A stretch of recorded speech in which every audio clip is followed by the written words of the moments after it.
वन्दे देव उमापतिं सुरगुरुं वन्दे जगत्कारणं वन्दे पन्नगभूषणं मृगधरं वन्दे पशूनां पतिं वन्दे सूर्यशशाङ्कवर्णनयनं वन्दे मुकुन्दप्रियं वन्दे भक्तजनाश्रयं च वरदां वन्दे शिवं शंकरम्। सज्जनों, कल आपने यज्ञदत्त के व उसके पुत्र का वर्णन सुना। आज यज्ञदत्त का अपने पुत्र के बारे में अपनी पत्नी से पूछना और पत्नी द्वारा झूठ बोलना। जब कभी यज्ञदत्त अपनी पत्नी से अपने पुत्र के बारे में पूछता तो यह बात बनाकर उसको टाल देती। आखिर कब तक एक दिन उसने पिता की अंगूठी चुराकर किसी जुआरी को दे दी। जब यज्ञदत्त ने उस जुआरी से पूछा कि यह अंगूठी उसके हाथ में कैसे आई है, तो जुआरी ने यज्ञदत्त से कहा कि उसने उनकी अंगूठी नहीं चुराई, किंतु उसके यहाँ तो ऐसी बहुत सी अंगूठियाँ मौजूद हैं। क्या मेरी अंगूठी देखकर आपकी नीयत तो नहीं बिगड़ गई है?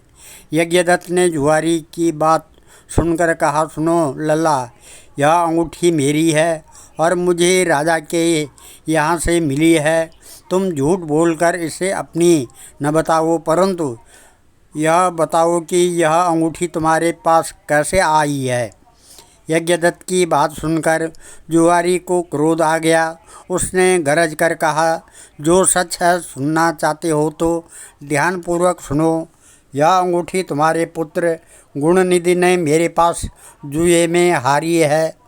उसने यह अंगूठी ही जुए में नहीं हारी, किंतु आज तक जुए में बहुत सा धन भी घर से चुरा कर हारा है। आप जितने ही सज्जन साधु तथा धर्मात्मा हैं, आपका पुत्र उतना ही बड़ा बदमाश है। दुख इस बात का है कि आप इतने बड़े विद्वान होते हुए भी आज तक अपने पुत्र की करतूतों को नहीं जान सके। जुआरी की बात सुनकर यज्ञदत्त का मारे लज्जा के बुरा हाल हो गया। वह मारे लज्जा के मुंह ढांपे हुए तथा सिर झुकाए हुए अपने घर पहुंचा और घर आने के साथ ही अपनी पत्नी से पूछा कि गुणनिधि कहाँ है? यह अंगूठी कहाँ है जो कि उस दिन तूने उपटना करते मेरे हाथ से ले ली थी? मुझे उसकी आवश्यकता है, उसे लाकर मुझे दे। यज्ञदत्त की बात सुनकर उसकी पत्नी ने उत्तर दिया, वह अंगूठी मैंने यहीं कहीं रख दी थी। अब मुझे याद नहीं आ रहा है कि कहाँ रखी थी। स्त्री की बात सुनकर यज्ञदत्त ने कहा, तुम झूठी हो। जब कभी भी मैंने तुमसे गुणनिधि के बारे में पूछा है, तुमने मुझे झूठी बात बनाकर टालने की कोशिश की है। अच्छा, तुम अंगूठी की बात जाने दो और मुझे बताओ कि घर का अन्य बहुमूल्य सामान कहाँ है। न जाने मेरे किन पापों के कारण मेरे यहाँ ऐसा पुत्र पैदा हुआ है। फिर जब उसने घर का दूसरा कीमती सामान देखा तो मालूम हुआ कि सभी बहुमूल्य वस्तुएं गायब थी। इस पर यज्ञदत्त ने हाथ में जल लेकर पत्नी और पुत्र को तिलांजलि दे दी और एक ब्राह्मण की कन्या से अपना दूसरा विवाह भी कर लिया। अब यज्ञदत्त का अपने पुत्र व पत्नी को तिलांजलि देना। जब गुणनिधि को मालूम हुआ कि उसके पिता को सारा भेद मालूम हो गया है और उसने उसे और उसकी माँ को तिलांजलि दे दी है, तो उसको बड़ा दुख हुआ। वह अपनी करनी पर पछताने लगा। वह भूखा प्यासा शिव मंदिर के पास जाकर बैठ गया। उस दिन शिवरात्रि का व्रत था। लोगों ने मंदिर में आकर भगवान शिव का पूजन किया। फिर तरह तरह के पकवान तथा खाद्य सामग्री ऊपर चढ़ाई। जब लोग भगवान का पूजन आदि करके मंदिर में ही सो गए तो गुणनिधि ने मंदिर के भीतर प्रवेश किया और खाने पीने का सामान उठाकर बाहर की ओर भागा। मगर चलते चलते उसका पैर एक सोते हुए शिव भक्त से टकरा गया। फिर क्या था, उस भक्त के मुंह से चोर चोर का शब्द सुनकर सभी लोग जाग उठे और दौड़ते हुए गुण निधि का पीछा किया। बहुत से नागरिक भी उन भक्तों के साथ मिल गए। अंत में उन लोगों ने दौड़ते हुए गुण निधि को पकड़ लिया और सबने मिलकर उसको ऐसा मारा कि वह मर गया। उसके मरने के साथ ही यमदूतों ने आकर उसे घेर लिया और निर्दयतापूर्वक उसे मारने लगे। उधर भगवान सदाशिव ने अपने गुणों से कहा, यदि गुण निधि बड़ा पापी, दुराचारी और कुकर्मी है, फिर भी उसने शिवरात्रि का व्रत रखकर जागरण किया, हमारे पूजन को देखा है, हमारे दर्शन किए हैं। दीपक से लिंग शरीर पर गिरती हुई छाया को इसने निवारण किया है। रात्रि में अपना वस्त्र फाड़कर उसमें बत्ती डाली है। प्रसंगवश उसने हमारे गुणों का श्रवण किया है तथा ऐसे ही और धर्म कार्य किए हैं। अतः वह हमारे लोक को आएगा और कुछ दिनों तक यहाँ रहेगा। उसके पश्चात यह कलिंग देश का राजा होगा। तुम लोग वहाँ जाकर गुण निधि को यमदूतों के बंधन से मुक्त करो, क्योंकि हमने उसे अपना लिया है। अतएव भगवान सदाशिव की आज्ञा पाकर विमान पर बैठकर शूलधारी उनके पार्षद भी घटना स्थान पर आन पहुँचे और बोले, यमराज के गणों, तुम अब इस परम धर्मात्मा ब्राह्मण को छोड़ दो, क्योंकि अब इसमें कोई पाप शेष नहीं रहा। यमदूतों ने भगवान श्री सदाशिव के पार्षदों से कहा, यूँ तो आपकी आज्ञा हमारे शिरोधार्य है, मगर या तो दुष्ट महापापी कुकर्मी, मांस तथा मदिरा का प्रयोग करने वाला, पर स्त्री तथा वैश्यागामी, माता पिता की आज्ञा न मानने वाला, चोर तथा जुआरी है। हम लोग इसीलिए इसको लिए जा रहे हैं। यमदूतों की बात सुनकर शिव के पार्षदों ने कहा, तुम मूर्ख हो, यह ब्राह्मण पापी नहीं है।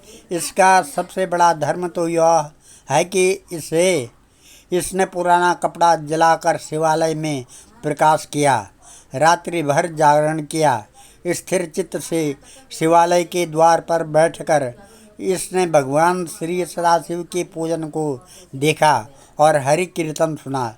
इसलिए भगवान श्री सदाशिव की इच्छानुसार यह कलिंग देश का राजा बनाया जाएगा। और इस प्रकार कहने के पश्चात भगवान श्री सदाशिव के पार्षद गुण निधि को अपने साथ ले गए। ओम नमः सांख्ये च भाति भेद भूधरसुता देवापगा मस्तके बाले गरलं यशोरसी व्यानराट सोऽयं भूति विभूषण सुरवर सर्वादिव सर्वदा सर्वे सर्वगते शिवे सस्निव श्री शंकर पातु मां। शंकरं शंकराचार्य केशवं बादरायण सूत्रभाष्यकृतो वंदे भगवन्तो पुनः पुनः। सज्जनों, आज इस कथा को यहीं पर विराम देते हैं। कल आगे की कथा कहेंगे। और शिव जी का एक रुद्र है काल भैरव और उनका अष्टकी इस प्रकार हैं, उनकी स्तुति इस प्रकार है।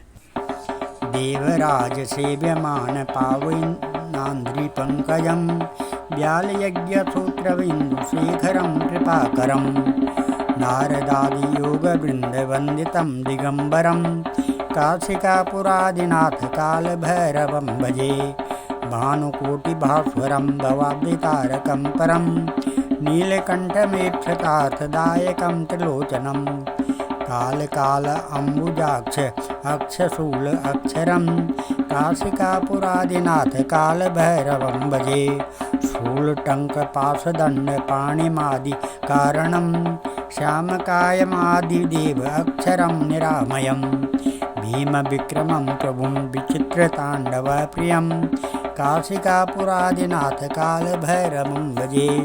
भुक्तिमुक्तिदायकं प्रशस्यचारु विग्रहं भक्तवत्सलं स्थितं समस्तलोकविग्रहं विनिक्वणन्वनोज्ञ हेमकिङ्कणीलसत्कटिं काशिकापुरादिनाथ कालभैरवं भजे धर्मसेतुपालकं त्वधर्ममार्गनाशकं कर्मपाशमोचकं सुशर्मदायकं विभुं स्वर्णवर्णशेषपाशशोभिताङ्गमण्डलं काशिकापुरादिनाथ कालभैरवं भजे रत्नपादुका प्रभाभिरामपादयुग्मकं नित्यमद्वितीयम् इष्टदैवतं निरञ्जनं मृत्युदर्पणासनं करालदृष्टमोक्षणं काशिकापुरादिनाथ कालभैरवं भजे अट्टहासभिन्नपद्मजाण्डकोशसन्ततिं दृष्टिपातनष्टपापजाल उग्रशासनम्